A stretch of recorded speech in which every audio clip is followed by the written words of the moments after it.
of where I've come from and how I've developed this technique that is called GEM.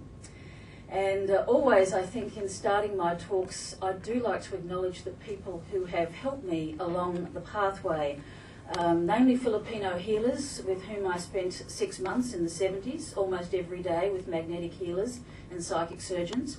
A fantastic introduction after veterinary medicine. That'll blow your mind, if nothing else won't. And I think in places like the Philippines, where you can see some pretty amazing things, you either have to say, this isn't happening, or go into denial. And I was taught a lot there, and I was mentored for many, many years by some people from the Philippines, for which I'm very grateful.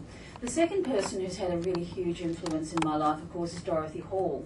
And I first met Dorothy in 1979 and did her herbal medicine course. And that was a real launch pad into how lifestyle, herbal medicine, naturopathy, healing is really all connected.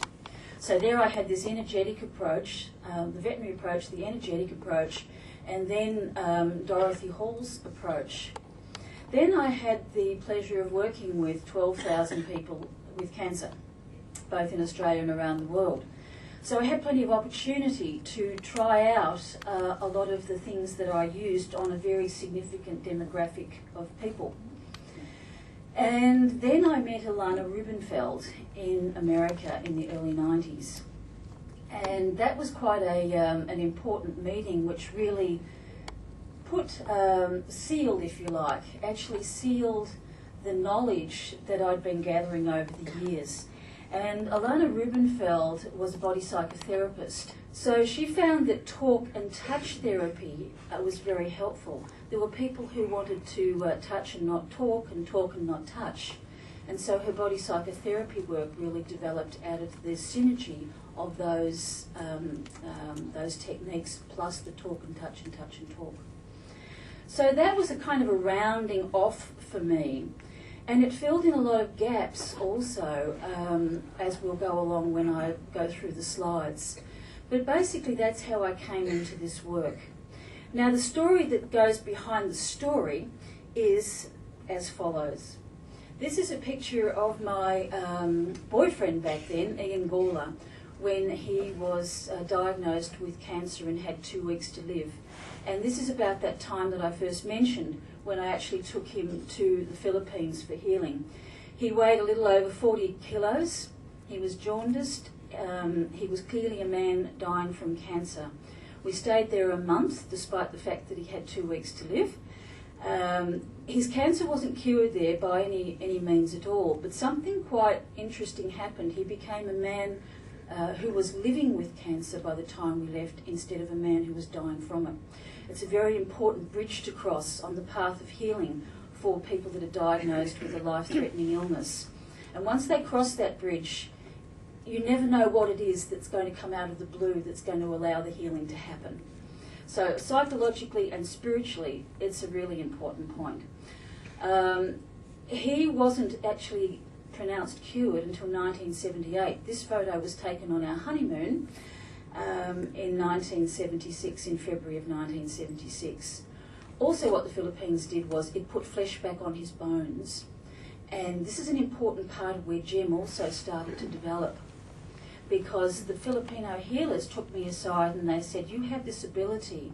And I was actually shown how to do what they call magnetic healing. And this is in the days before Reiki was around. We're talking about 1976. And I carried on with that type of healing with Ian for most of our married life. In fact, in the time when he was intensely ill, he had 5,000 hours of massage and magnetic healing. And that alone actually helped to put the flesh back on the bones. So he was meditating, we were doing dietary things, but you know, there's no substitute for loving support. You can't do all those things alone either. So we had a pretty remarkable time, and we actually did 31 different approaches with that underpinning of the constancy of magnetic healing. Then we started working with other people with cancer. I had a prolapse of my uterus. Now I've had 4 children. I was carrying all those years for children and a one-legged husband. And what happened to me was the weakest part of my body, an emotional thing hit me, and the bottom fell out of my life. So that was I'm in charge of that. That's the way I responded to that. And what actually happened was, because I was then on my own, my choices were not good. Here's me, vegetarian since 5, healthy, healing, looking after everybody, disease-free, and I happen to get this condition which gives me the same symptoms as a person who's had bowel cancer and 6 months of follow-up radiotherapy. Because what happened was I sustained permanent nerve damage to S3. So when I woke up from the hysterectomy, I could no longer use my colon. Over several years, it impacted, and I finished up having an ileostomy and 3 colostomies, all which were not successful because I had bad leakage around the stoma. And I really thought that I can't live that way. So I remembered back to things that I'd done with other people. You know, when things get bad enough, you start thinking, okay, what are the things I've done with other people? What works for me and what doesn't work? And certainly there was that threshold again from a person with a life-threatening condition to a person living with it. And I crossed that threshold for myself. And that was a really big turning point, because when I did that, I started looking around on the internet for solutions. So I got into journals of neurology, journals of neurophysiology, sacral nerve experimentation all over the world, and I found some research in Holland, and that research led me to contacting a Dr. Schouten at the Erasmus University in Rotterdam. We had several communications. He said, the technique you're asking me to do has never been done before for what you have. And I said, okay, well, I don't have any other option. Take me, I'm yours. And he said, okay, get yourself over here and we'll talk. And what happened was he actually did some bionic surgery. So I'm now a bionic bunny healer. Apparently, you better add that bit to the story.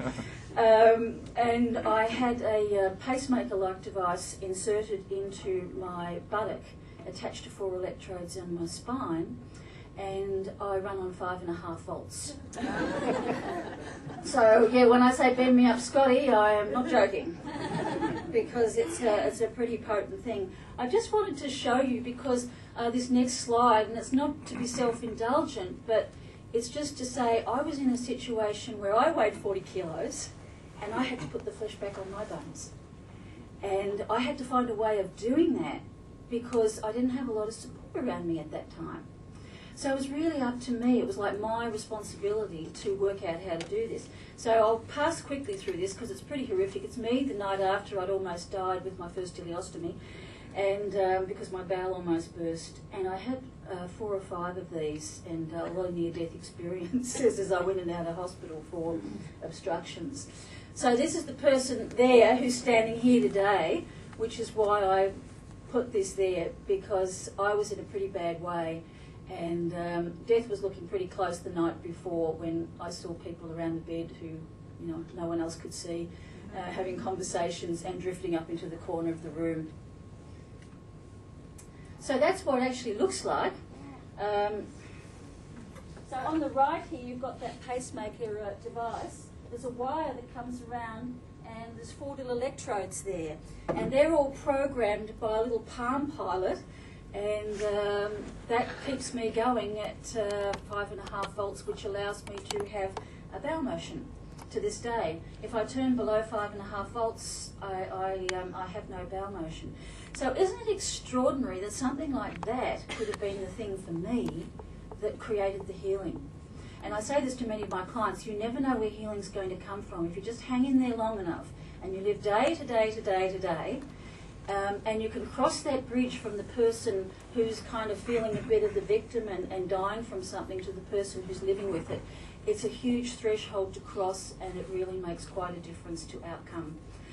For Ian, he also had TB, and the TB was one of the instrumental things that caused the breakdown of the bone in his lung that gave him his healing. So the two of us have got a pretty extraordinary healing story. And it's really worthwhile relating because it gives some credibility to what I'm about to share with you, of how I actually put the flesh back on my bones, which was the GEM method. So GEM, Grace Energy Method, as was named by Alana,